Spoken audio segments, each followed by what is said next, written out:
In the ancient world, knowledge was fragile. It lived on papyrus and parchment, on the patience of scribes, and on the continuity of institutions that chose to preserve it.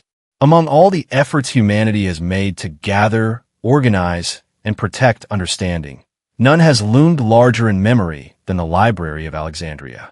Its name has become synonymous with both the height of human intellectual ambition and the devastating consequences of its loss. To speak of the Library of Alexandria is not merely to recall a building or a collection of texts, but to confront a pivotal moment in history when the accumulation of centuries of thought was brought together in one place, and then, over time, allowed to disappear. The Library of Alexandria was founded in the early 3rd century BCE, during the reign of Ptolemy Isoter, one of the generals who inherited a portion of Alexander the Great's empire after his death. Alexandria itself was a new city, established by Alexander on the Mediterranean coast of Egypt, designed to be a bridge between Greek and Egyptian worlds. Under the Ptolemies, Alexandria rapidly became one of the most important cities in the ancient Mediterranean. It was here that the rulers of Egypt sought to create not only a political capital, but an intellectual one, a city that would rival Athens and surpass all others as a center of learning. At the heart of this ambition was an institution known as the Mouseion, a sanctuary dedicated to the Muses, the divine patrons of art and knowledge. The library was part of this larger complex. It was not a public library in the modern sense, but a research institution supported by the state where scholars lived, worked, taught, and debated. The Ptolemaic kings provided salaries, housing, meals, and exemption from taxes, allowing scholars to devote themselves entirely to study.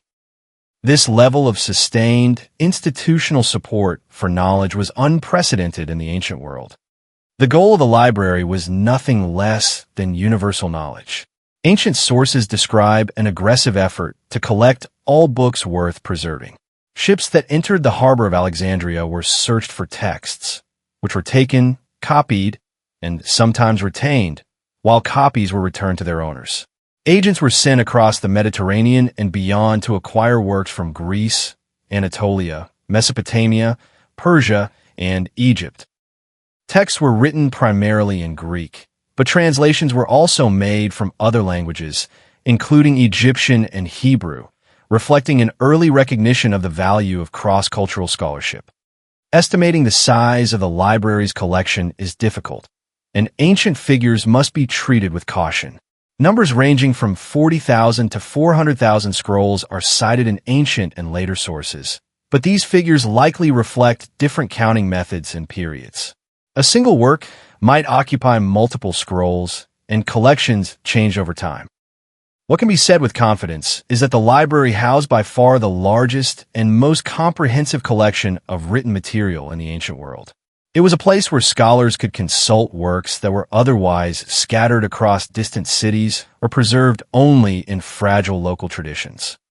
The organization of this vast body of knowledge was itself a monumental achievement.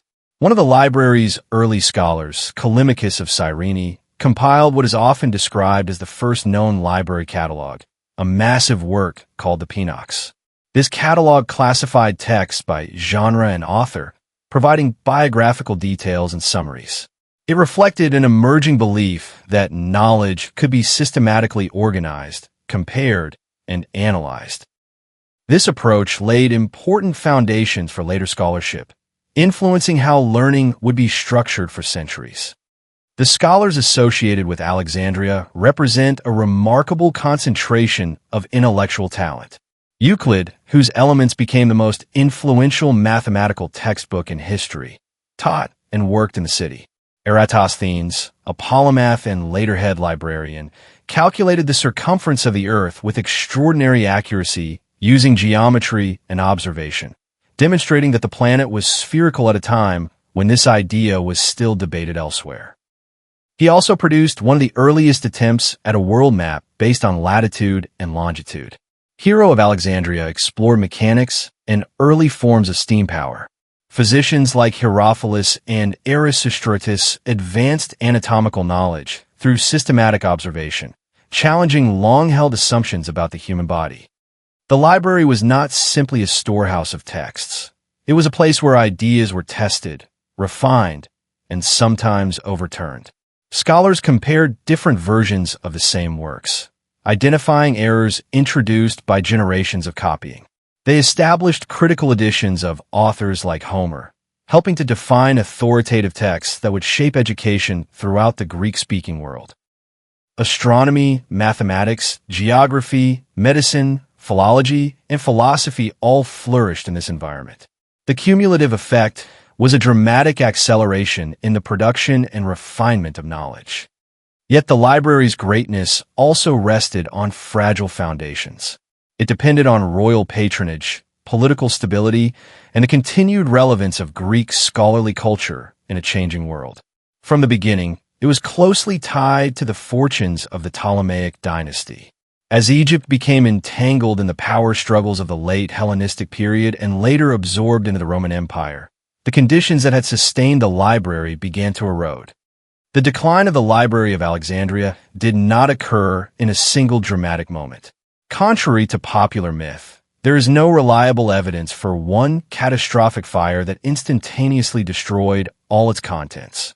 Instead, the library's disappearance appears to have been the result of a series of damaging events spread across several centuries, each contributing to the gradual loss of collections, personnel, and institutional continuity.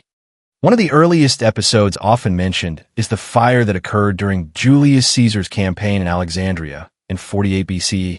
Ancient accounts describe a fire set to destroy ships in the harbor that spread to parts of the city. Some sources suggest that book warehouses near the docks were damaged. While it is possible that texts were lost in this incident, there is no conclusive evidence that the main library within the Mouseion was destroyed at this time. Moreover, the continued presence of Alexandrian scholarship in later centuries suggests that significant collections survived. By the Roman period, the library's structure had likely changed. Some evidence points to the existence of multiple collections, including a so-called daughter library, associated with the Serapeum, a temple complex dedicated to the god Serapis. This secondary library may have housed overflow materials or served as a more accessible repository.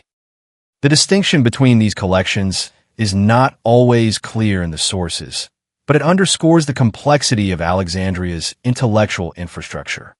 In the 3rd century CE, Alexandria suffered severe turmoil during the crisis of the Roman Empire. Civil wars, invasions, and economic decline affected cities across the Mediterranean. Emperor Aurelian's reconquest of the city in the 270 CE involved heavy fighting in districts where the Mouseion may have been located. It is possible that remaining institutional structures were damaged or destroyed during this period. Once again, the evidence is fragmentary, but the cumulative impact of repeated violence is difficult to ignore. The final known blow to Alexandria's pagan scholarly institutions came at the end of the 4th century CE. In 391 CE, following imperial edicts against pagan worship, the Serapeum was destroyed by Christian groups with the support of imperial authority. Ancient accounts describe the demolition of the temple and its contents. If the Serapeum still housed a library or significant number of books at this time, they would almost certainly have been lost. By this point, however, the great age of Alexandrian scholarship had already passed, and whatever remained was likely only a shadow of its former scope. Understanding the loss of a library requires moving beyond the idea of a single act of destruction and recognizing a longer process of neglect, transformation, and fragmentation. Scrolls decay. Institutions require funding and purpose. Languages change, and intellectual traditions rise and fall. The Library of Alexandria was a product of a specific historical moment, and when that moment passed, its survival was no longer guaranteed. The tragedy of the library's loss lies not in the destruction of a building, but in the disappearance of texts that were never copied again. We know that many works referenced by ancient authors no longer exist. Treatises on mathematics, astronomy, engineering, drama, and philosophy are known only through quotations or titles. Entire schools of thought may have vanished without leaving a trace.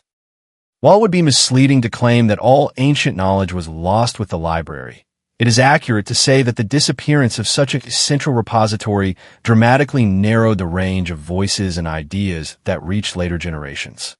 At the same time, it is important to acknowledge continuity as well as loss.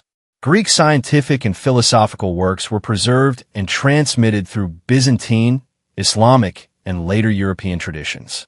Scholars in Baghdad, Constantinople, and elsewhere translated and built upon ancient texts, ensuring that some of Alexandria's intellectual legacy survived. The library did not represent the sum total of human knowledge, nor was it the sole means of preservation. But its scale, ambition, and integrative approach were never fully replicated. The story of the Library of Alexandria endures because it speaks to enduring questions about civilization itself. How do societies value knowledge? What structures are needed to protect it? And how easily can it be undone by political change, violence, or indifference? The library reminds us that intellectual achievements are not inevitable or permanent.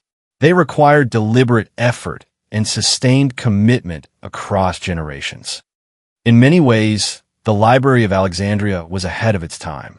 It envisioned a world in which knowledge from different cultures could be gathered, translated, and studied together. It treated learning as a collective human endeavor rather than the possession of a single city or people. Its scholars sought not only to preserve the past, but to understand the world through reasoned inquiry and empirical observation. These ideals remain central to modern science and scholarship.